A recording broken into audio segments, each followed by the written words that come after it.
يا أيها الإنسان ما غرك بربك الكريم الذي خلقك فسواك فعدلك في أي صورة ما شاء ركبك. Ya. Yara ahaduhum al-qadha fi aini akhihi wa la yara al-jid'a fi ainihi. Seseorang di antara mereka bisa melihat belek di mata saudaranya, tapi nggak bisa melihat kotoran besar di matanya sendiri. Subhanallah, saudaraku seiman. Kemudian di sini beliau menyebutkan bagaimana cara kita bisa mengetahui aib diri kita sendiri, Pak. Dan ini penting sekali. Faman arada al-wuqufa ala aibi nafsih. Maka siapa yang ingin mengetahui tentang aib dirinya sendiri, falahu fi dzalika arba'u turuqin. Maka ada 4 cara, kata beliau, untuk mengetahui aib dirinya sendiri. Apa cara tersebut? At-tariqatul ula, cara yang pertama untuk mengetahui aib diri sendiri. An yajlisa baina yaday syaikhin basirin bi'uyubin nafsi. Duduklah kamu di hadapan seorang syaikh yang sangat paham ya tentang aib-aib jiwa. Ya. Yu'arifuhu uyuba nafsih wa turuqa ilajiha. Di mana sang syekh, dia yang akan memperkenalkan kepada kamu apa aib-aib kamu. Kemudian sang syekh itu akan memberitahu apa obatnya buat kamu. Seorang alim, Pak, dengan keilmuannya dia paham. Ya, aib-aib itu apa saja. Apa aibnya dia paham. Apa obatnya dia paham. Sama halnya dengan dokter. Kalau dokter kan ya dia ya untuk badan. Tapi alim ulama itu untuk penyakit hati, Pak. Antum kalau lagi pilek, flu dan yang lainnya sakit datang ke dokter. Dokter akan bertanya, apa yang dirasakan, Pak? Ini, Pak, pilek, ini. Oh, setelah dilihat penyakitnya, oh paham dokter ini. Oh, penyakit kamu ini. Maka sang dokter bikin terus resep. Ini obatnya buat kamu. Iya. Seorang alim, dia adalah dokter penyakit hati.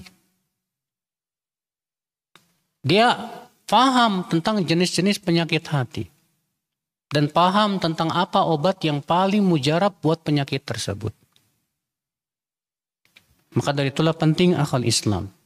Wa hadza qad azza fi hadza zamani wujuduhu.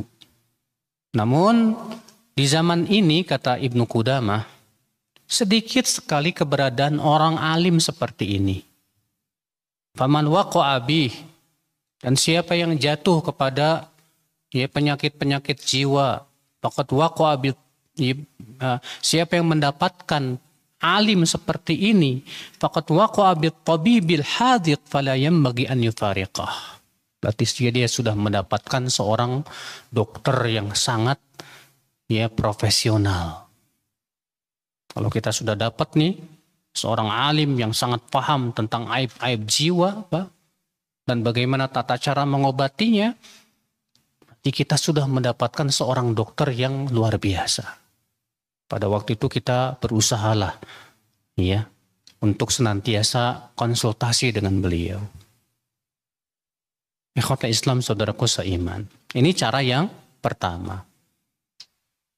Dengan cara kita duduk di hadapan seorang syekh, seorang alim, seorang guru untuk mengetahui tentang aib-aib jiwa kita. At-tariqatu tsaniyah, cara kedua. Kalau ternyata cara pertama ini nggak bisa kita dapatkan, dan memang jarang sekali dapatnya. Coba cara yang kedua. Bagaimana mengetahui aib diri kita? an yatluba sadiqan saduqan basiran mutadayyina. Yaitu kamu mencari teman, di mana teman kamu itu orangnya jujur sama kamu. Basiran, punya ilmu yang dalam. Mutadayyinan, dia punya agama yang kuat. Ya, antum punya teman, dia Masya Allah orangnya berilmu, ya, orangnya jujur sama kita. Ya. Wa yansabuhu raqiban ala nafsihi. Maka kita minta sama teman orang yang seperti ini, tolong amati gerak-gerik saya, awasi saya. Ya. Liyunabbihahu 'alal makruh min akhlaqihi wa af'alihi, supaya kita tugaskan untuk mengingatkan kita, Pak, kalau ada akhlak kita atau perbuatan kita yang nggak benar. Tapi masalahnya apa? Siap nggak kita seperti itu? Mungkin kita punya teman yang seperti itu, cuman masalahnya kitanya yang nggak siap gitu. Kitanya nggak siap untuk diingetin sama dia, afwan akhi, ya, antum ternyata punya kekurangan ini, antum punya kekurangan itu. Kitanya yang nggak terima, Pak. Berapa banyak di antara kita ketika dikasih tahu aibnya, muncul rasa angkuhnya, Pak. Lalu orang yang menasihati kita ini malah kita jauhi. Banyak gitu, Pak. Kalau di zaman salafus saleh, teman yang paling mereka cintai adalah teman yang mengingatkan kesalahan mereka. Kalau di zaman sekarang, teman yang paling kita tidak sukai adalah teman yang suka mengingatkan kesalahan kita. Kok bisa ya? Iya, karena itu menunjukkan kelemahan iman, saudaraku. Ikhwata Islam, saudaraku seiman. Nah coba kalau kita punya teman tuh, Pak, harus ada tawasau bil haq, tawasau bis sabar. Allah sudah bersumpah, wal asri innal insana lafi khusrin. Demi masa, sesungguhnya manusia itu benar-benar dalam keadaan merugi. Lalu Allah mengecualikan, siapa yang tidak merugi? Ternyata yang memiliki 4 sifat. Para ulama mengatakan 4 sifat ini wajib, bukan sunnah. Yang pertama beriman. Yang kedua beramal saleh. Yang ketiga apa? Tawasau bil haq, saling berwasiat tentang apa? Kebenaran. Tawasau bis sabar, saling berwasiat tentang apa? Kesabaran. Kalau kita punya teman, tapi ternyata sama teman gak pernah ada tawasau bil haq, tawasau bis sabar, percuma kita punya teman. Adanya kita punya teman itu supaya kita bisa tawasau bil haq, saling berwasiat untuk berpegang kepada kebenaran, saling mengingatkan, saling menasehati, saling menguatkan gitu, Pak. Supaya kita bisa masuk surga. Emang selama ini kita berteman tujuannya apa sih, Mas? Kalau ternyata kita berteman tujuannya hanya sebatas kepentingan duniawiyah saja, wallahi, Pak. Kalau kita berteman hanya karena sebatas kepentingan duniawiyah, itu teman akan jadi musuh kita pada hari kiamat. Allah yang mengabarkan demikian. Allah berfirman apa? Al-akhillau yawma idzin ba'duhum li ba'din adu illal muttaqun. Orang-orang yang saling berkasih sayang karena dunia, pada hari kiamat nanti akan menjadi bermusuhan satu sama lainnya. Kecuali orang yang bertakwa saja. Iya. Coba antum bilang ke teman, antum teman ana yang ana cintai karena Allah. Kalau antum dapatkan ana ada kekurangan, tolong, saya minta tolong dengan sangat sama kamu. Ingatkan saya. Beritahu aib saya apa, teman. Cuman terkadang kan kita sungkan, Pak. Mau ngasih tahu teman kita aibnya apa, kekurangannya apa, sungkan. Kalau kita punya teman yang masih sungkan, artinya sebetulnya dia belum jadi teman kita yang akrab, Pak. Karena teman yang akrab itu dia tidak sungkan. Harusnya begitu. Nah, saudara seiman, ya, maka jadikan teman kita sebagai alat untuk mengetahui aib diri sendiri. Waqad kana Amirul Mukminin Umar ibn Khattab yaqul rahimallahu imra'an ahda ilaina uyubana. Ini dia Amirul Mukminin Umar bin Khattab. Manusia terbaik setelah Abu Bakar radhiyallahu anhu. Beliau mengatakan apa? Semoga Allah merahmati orang yang mengingatkan kesalahan-kesalahan kami. Subhanallah. Dan ini tanda ketawaduan. Al-Imam Adz-Dzahabi ketika menyebutkan tentang perkataan Ibrahim bin Adham. Apa kata Ibrahim ibn Adham? Ma'arafallah man ahabba syuhrah. Belum mengenal Allah orang yang masih cinta ketenaran. Apa kata Imam Adz-Dzahabi memberikan komentar, bagus banget ya komentarnya terhadap perkataan Ibrahim bin Adham ini. Kata Imam Adz-Dzahabi, ya, al-mukhlis, orang yang ikhlas, alamatuhu, tandanya adalah idza iba ala fi'lih lam yuharrid wa lam yusir. Kalau diingatkan kesalahannya, dia tidak panas dan tidak ngeyel. Masya Allah. Ini tanda orang yang ikhlas, mas. Bal yaqul, justru ia berdoa, rahimallahu mra'an ahda ilayya uyubi. Semoga Allah merahmati orang yang mengingatkan kesalahanku. Ya. Selama ini kita sudah ikhlas belum dalam berteman, mas? Kalau kita masih diingatkan sama teman kita tentang aib diri kita, kita panas, ya. Kita tidak terima, bahkan angkuh. Berarti maaf, kita masih berpenyakit hati kita, mas. Iya, masih jauh dari keikhlasan, Pak. Wasa'ala Salman radhiyallahu anhu lamma qadima alaihi min uyubihi. Faqala sami'tu annaka jama'ta baina idamaini ala ma'idah. Wa anna laka hullataini hullah bil lail wa hullah bin nahar. Faqala hal balaghaka ghairu hadha? Qala la. Qala amma hadha faqad kafaituhuma.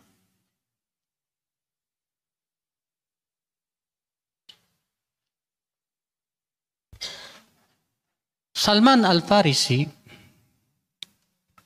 ya, ketika datang orang yang memberitahu aib-aib dirinya, maka orang itu berkata, aku mendengar kamu itu suka mengumpulkan dua lauk pauk dalam satu meja makan. Dan kamu punya dua perhiasan di waktu malam dan perhiasan di waktu siang. Lalu Salman berkata kepada orang tersebut, apakah telah sampai kepada kamu aibku selain ini? Kata dia, tidak. Maka Salman berkata, amma hadza faqad kafaituhuma. Adapun ini aku telah mencukupi keduanya. Iya. Artinya orang ini sudah mencukupi aku untuk mengetahui apa? Aib-aibku. Iya. Wa kana Umar radhiyallahu anhu yas'alu Hudzaifah, hal ana minal munafiqin? Ini dia Umar bin Khattab. Umar selalu bertanya kepada Hudzaifah Ibnul Yaman, ya. Apa kata Umar, hai Hudzaifah? Apakah aku ini termasuk orang munafik? Karena kan Hudzaifah bin Yaman itu sahabat, satu-satunya sahabat, ya, yang diberitahu oleh Rasulullah nama-nama orang munafik. Makanya beliau disebut oleh para ulama sahibus sirri Rasulillah. Beliau satu-satunya sahabat yang memegang rahasia Rasulullah sallallahu alaihi wasallam. Nah, Umar takut dirinya munafik. Umar bertanya kepada Hudzaifah, hai Hudzaifah, ada enggak di antara nama-nama itu namaku, hai Hudzaifah? Iya. Masya Allah. Sampai Umar takut kalau beliau masuk dalam rombongan orang-orang munafik. Sementara kita nggak ada rasa takutnya, Mas. Kita sholat terlambat terus aja, tenang-tenang aja, Pak. Kita malas-malasan pergi ke masjid, tenang-tenang aja. Padahal malas-malasan pergi ke masjid termasuk sifat munafik tidak, Pak? Termasuk sifat munafik. Kita merasa tenang dari penyakit kemunafikan, subhanallah. Nasallallahu salamata wal afiyah. Iya. Kata Ibnu Qudamah, wa hadza li anna kulla man 'alat martabatu fil yaqdhah zada ittihamuhu li nafsihi. Dan ini menunjukkan semakin keimanan seseorang itu tinggi, semakin ia menuduh dirinya sendiri. Takut kalau dirinya itu terkena penyakit munafik. Jadi orang tuh semakin tinggi keimanannya, Pak, semakin waspadanya luar biasa, Pak. Tapi semakin rendah imannya, Pak, waspadanya juga semakin rendah biasanya. Rasa takutnya pun juga rendah. Ila annahu azza fi hadha zaman wujudu sadiqin ala hadhis sifah. Namun sekali lagi kata beliau, di zaman ini teman yang bisa, yang mau mengingatkan aib-aib kita sendiri juga jarang. Iya. Jarang di zaman sekarang punya teman yang seperti itu, yang mau jujur sama kita, yang mau mengingatkan aib-aib kita. Li'annahu qalla fil asdiqa man yatrukul mudahana fayukhbiru bil aib aw yatrukul hasad fala yazidu ala qadril wajib. Karena jarang sekali teman-teman itu, ya, yang meninggalkan mudahana. Kebanyakan teman-teman itu bermudahana. Mudahana itu gini, Pak. Ya. Di depan kita kelihatan ya bagus, di belakang wallahu alam gitu, Pak. Iya. Ikhwatul Islam, saudaraku seiman rahimani wa rahimakumullah jami'an. Maka waqad kana salaf yuhibbuna man yunabbihuhum ala uyubihim. Salaf terdahulu mereka mencintai teman-teman mereka yang suka mengingatkan kesalahan mereka. Wa nahnu al-an fil ghalib abghadun nasi ilaina man yu'arrifuna ya'uyubana. Sedangkan kita di zaman sekarang kebanyakan orang yang paling kita tidak sukai itu yang suka mengingatkan kesalahan kita. Allahul musta'an. Wa hadha dalilun ala dha'fil iman. Dan ini tanda bahwa iman kita lemah, Pak. Ya. Fa innal akhlaqas sayyi'ata kal aqarib. Karena akhlak yang buruk itu seperti apa permisalannya kata beliau? Perumpamaannya seperti kalajengking. Antum tahu kalajengking? Iya. Walau anna munabbihan nabbahana ala anna tahta thawbi ahadina aqraban lataqallatna lahu minna washtaghalna biqatliha. Wal akhlaqu radi'ah a'dhamu dararan minal aqrab ala ma la yakhfa. Kalau ada orang yang mengingatkan bahwa di bawah baju kita ada kalajengking, tentu kita akan berterima kasih sama dia, Pak. Tentu kita akan berusaha membunuh kalajengking, jangan sampai itu ya mencaplok kita atau menggigit kita. Sedangkan akhlak yang buruk kata beliau lebih besar mudaratnya daripada kalajengking. Seharusnya kita lebih berterima kasih kepada orang yang mengingatkan apa? Tentang akhlak buruk kita ini, Pak. Akhi, maaf. Antum kalau ngomong itu ceplas-ceplos. Suka ya nyakitin hati. Wah, diingetin gitu langsung gak terima, Pak. Padahal itu subhanallah, Pak. Nasihat dari orang yang ikhlas. Dia ingin menyelamatkan kita dari api neraka.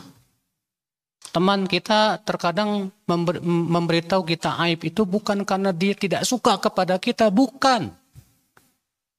Tapi dia sayang sama kita. Namun kita yang tidak sayang kepada diri sendiri, akhwal Islam. Iya. Ini cara yang kedua. untuk mengetahui aib jiwa kita. Apa itu? Itu minta bantuan teman kita yang ikhlas, yang soleh, kalau punya, ya. Kalau cara yang kedua nggak punya juga bisa juga. Coba cara yang ketiga. At-tariqatu tsalitsah. An yastafida ma'rifata uyubi nafsih min alsinati a'da'ihi. Yaitu mengambil faidah dari musuh-musuh kita.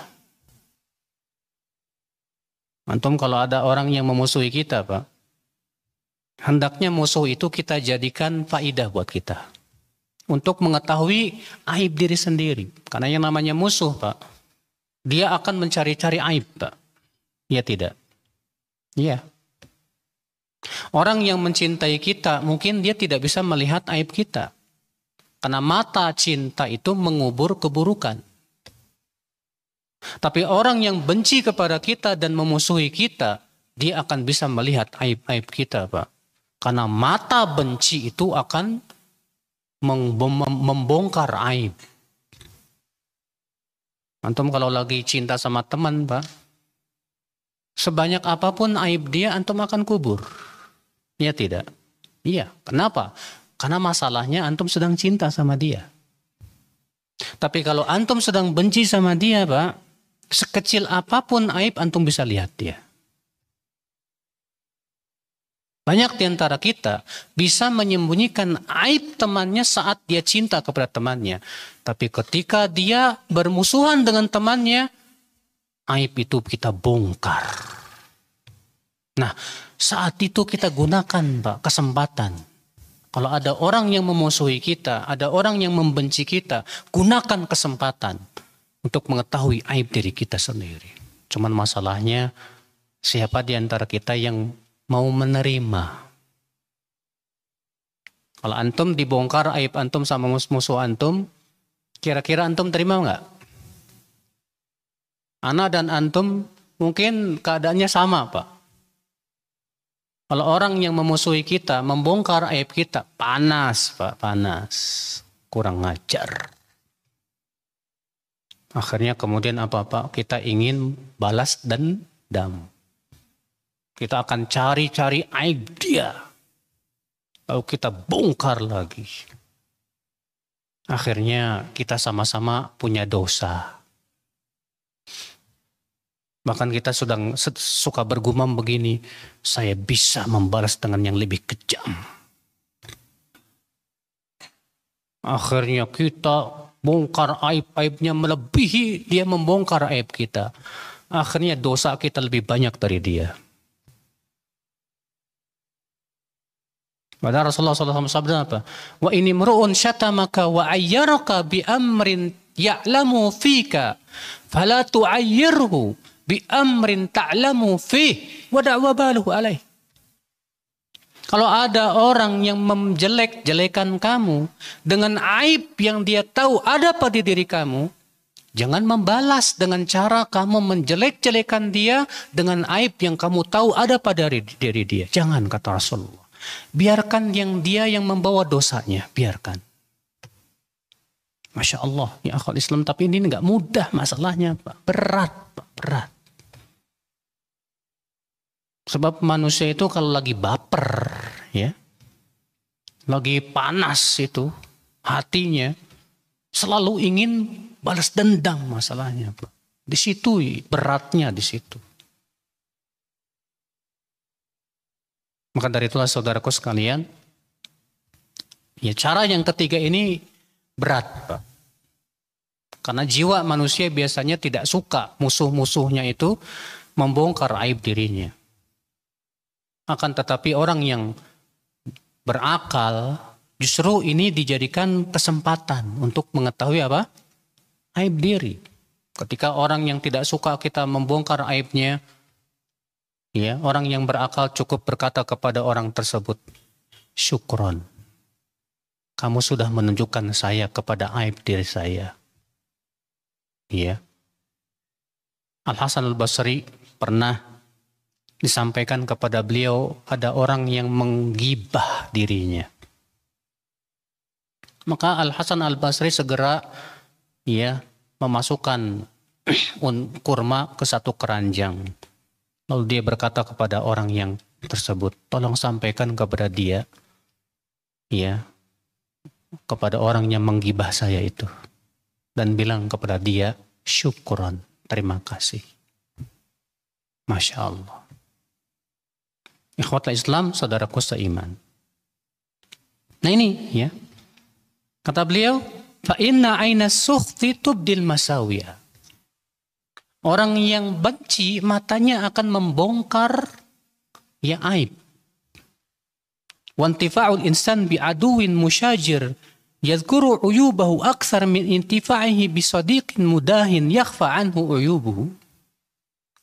Kita mengambil manfaat dari musuh yang membongkar aib-aib kita, itu lebih banyak manfaatnya buat kita, Pak, daripada teman yang tak pernah mengingatkan kesalahan kita. Maka dari itulah saudaraku, ini butuh kepada akal. Sebagian ulama mengatakan musuh yang berakal lebih saya sukai daripada teman yang bodoh dan pandir. Kalau musuh yang berakal, dia masih paham. Dan aku pun bisa mengambil manfaat dari dia. Tapi teman yang bodoh dan pandir seringkali membuat kita lupa kepada diri kita sendiri. Ikhwatul Islam, saudaraku seiman. Ini cara yang ketiga, Pak, untuk mengetahui aib diri sendiri. Yaitu memanfaatkan musuh atau orang yang benci kepada kita untuk mengetahui aib. Makanya kalau ada orang yang menjelek-jelekan kita, sikap yang paling bagus jangan baper. Kalau ada orang yang menjelek-jelekan kita, Pak, sikap yang terbaik berpikir. Kalau ada orang yang menjelek-jelekan kita, sikap yang terbaik kita berpikir. Aib yang dia sebutkan ini ada nggak pada saya? Kalau ada, alhamdulillah, ini kesempatan untuk saya untuk memperbaiki diri. Kalau tidak ada, alhamdulillah, saya dapat pahala dari dia. Iya nggak, Pak? Iya. Saya mau tanya sama antum. Lebih manfaat mana buat kita, Pak? Pujian atau celaan? Lebih manfaat mana buat kita? Pujian atau celaan? Sahih. Orang kalau ada yang memuji kita, Pak, dan ternyata pujian itu ada pada diri kita, seringkali kita kena penyakit ujub atau riya. Ya tidak? Bahaya tidak, Pak? Kalau ada orang muji kita dan ternyata pujian itu tidak ada pada diri kita, seringkali kita merasa senang dengan pujian itu. Sehingga kita merasa puas dengan sesuatu yang tidak kita miliki. Ada Rasulullah mengatakan apa? Al-mutasyabbi bima lam yu'ta qalabis thawbaizur. Orang yang merasa puas dengan yang ia tidak miliki seperti orang yang memakai dua pakaian kedustaan. Jadi pujian itu kalau memang benar ada pada diri kita, sering menimbulkan penyakit hati. Kalau tidak ada pada diri kita, lalu kita merasa puas dengan pujian itu pun mudarat buat kita. Tapi kalau ada orang yang mencela,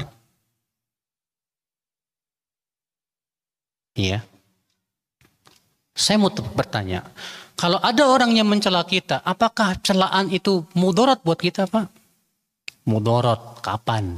Kalau kita baper. Kalau kita baper. Tapi kalau kita nggak baper, manfaat, Pak, celaan itu. Kalau celaan itu memang ada pada diri kita, ini kesempatan untuk memperbaiki diri kita. Kalau celaan itu tidak ada pada diri kita, kita dapat pahala dari dia. Ya. Di dua keadaan tersebut kita untung. Iya tidak? Makanya salaf terdahulu lebih senang celaan daripada pujian. Sementara kita karena bodohnya kita lebih senang pujian daripada apa? Celaan. Salaf terdahulu kalau dipuji takut dia. Langsung hatinya takut. Takut keikhlasannya hilang gitu Pak. Takut dia. Sampai Abu Bakar pernah beliau dipuji, beliau langsung berdoa. Ya. Allahumma la tu'akhidni bima yaqulun waj'alni khairan mimma yadhunnun. Ya Allah, tolong jangan engkau siksa aku disebabkan ucapan mereka itu. Dan jadikan aku lebih baik daripada persangkaan mereka ya Allah. Ya. Sementara kita kalau dipuji, wah, melambung, Mbak. Iya. La haula wala quwata illa billah. Ini cara yang ketiga, yaitu dengan mempergunakan musuh atau orang yang tidak suka kepada kita untuk mengetahui aib diri sendiri. At-tariqatur rabi'ah, cara yang keempat untuk mengetahui aib diri. Apa itu? An yukhalitan nas, bergaulah dengan manusia. Fa kullu ma yarahu madmuman fima bainahum yajtanibuhu. Maka semua yang ia lihat bahwa itu perkara yang tercela di kalangan manusia, jauhilah. Dengan kita banyak bergaul, kita akan tahu Pak, mana akhlak yang tercela, mana akhlak yang tidak tercela. Makanya kan Rasulullah SAW bersabda apa? Alladzi yukhalitun nas wa yasbir ala adahum khairun minalladzi la yukhalitun nas wa la yasbir ala adahum. Orang yang bergaul dengan manusia dan sabar menghadapi gangguan mereka lebih baik daripada orang yang tidak bergaul dengan manusia dan tidak sabar menghadapi gangguan mereka. Tapi tentunya ya, bergaul pun ada batasannya. Bergaul pun ada apa? Batasannya. Tidak boleh kebablasan. Iya. Dan cara yang keempat ini Pak, yang terakhir. Karena bergaul itu juga banyak mudorotnya masalahnya Pak. Sebab kita belum tentu loh Pak, saat bergaul itu termasuk orang-orang yang bisa mewarnai Pak. Iya. Seringkali kalau bergaul itu kita yang terwarnai, itu yang jadi masalah. Iya. Maka dari itulah syariat kita menyuruh kita bergaul dengan orang-orang yang soleh. Bergaul dengan orang-orang yang bertakwa, yang takut kepada Allah. Iya. Nah ini dia 4 cara untuk mengetahui apa? Aib diri sendiri. Usahakan saudaraku, usahakan kita menjadi orang yang mengetahui tentang aib diri sendiri. Supaya kita selalu bermuhasabah, Pak. Introspeksi diri. Apa kekurangan saya? Kalau kita menemukan kekurangan saya ini kok mau tahajud berat banget, ya Allah, ya Rabbi. Saya ini kok jarang baca Quran, ya Allah, ya Rabbi. Berarti alhamdulillah, kita bisa tahu kekurangan-kekurangan diri kita. Saya ini kok kurang sabar orangnya ya. Iya. Saya ini kok orangnya suka mengeluh sama orang. Saya ini kok orangnya ya suka lupa sama Allah, jarang zikir. Masya Allah. Coba Pak ingatlah aib-aib itu pada diri kita. Kalau kita sudah menemukannya, berpikir caranya. Gimana caranya? Supaya aib-aib ini saya bisa tangani ini. Saya jarang baca Quran. Saya nggak bisa, saya nggak mau. Hal ini terus-menerus ada pada diri saya. Gimana saya supaya bisa baca Quran? Wah, saya harus bisa ini. Yang musibah itu kalau kita tahu aib diri sendiri tapi kita cuek gitu Pak. Tahu kita jarang baca Quran tapi kita cuek aja. Tahu kalau kita jarang zikir tapi kita cuek aja Pak. Tahu kalau kita kalau sholat itu nggak pernah khusyuk, nggak bisa khusyuk. Dan itu penyakit. Tapi cuek, nggak mau cari obat. Ini musibah, wallahi akhal Islam. Iya. Masalahnya penyakit hati itu Pak, bakalan dibawa sampai kuburan. Kalau penyakit badan mending. Antum dikasih penyakit badan, menggugurkan dosa, mengangkat apa? Derajat. Tapi penyakit hati dibawa sampai kuburan dan mendatangkan azab kubur, saudaraku seiman. Mengerikan sekali saudaraku seiman. Kayak ya akhi, jangan sampai kita orang yang cerdas kalau cari dunia, tapi nggak cerdas kalau cari akhirat, Pak. Kita harus cerdas cari akhirat tuh, Pak. Jangan sampai kita ini punya keinginan kuat untuk meraih dunia, tapi nggak ada keinginan kuat untuk meraih apa? Akhirat.